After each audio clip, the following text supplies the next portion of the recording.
We met Oksana Lyniv in Vienna. She comes from Ukraine but has been living in Austria for 3 years now. Oksana is the chief conductor of the Graz Opera, one of the most famous in the world. I'm very happy to be among the female leaders in this profession.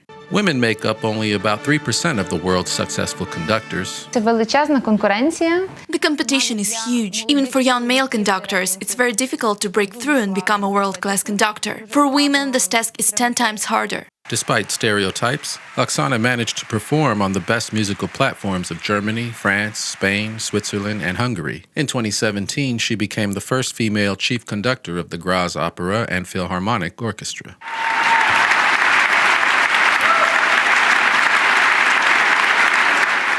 Oksana says that the hardest thing in her profession is to win the orchestra's attention and respect. She gives 110%, even at the smallest concerts.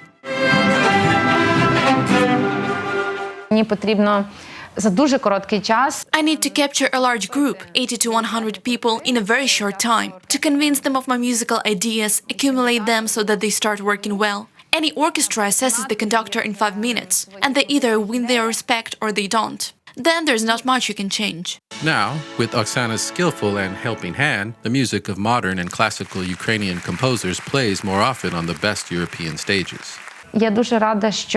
I'm glad that when orchestras invite me now, they often ask to perform something that isn't well known, something from my motherland. I'm happy to not only move forward myself, but to constantly promote Ukraine and Ukrainian culture. Oksana Lyniv has come a long way to become a conductor. She has been interested in music since childhood. My father is a conductor. My grandfather also was a conductor of a church choir in a small village in the Carpathians. I always enjoyed watching my parents, who were on tours all the time. I often sat at their rehearsals and concerts.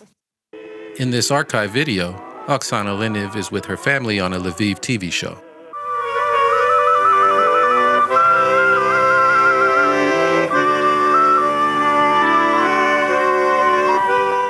The Lyniv family has always respected Ukrainian traditions. Despite living abroad, Oksana has founded a classical music festival called Lviv Mozart. It's dedicated to the composer's youngest son, Franz Xavier Mozart.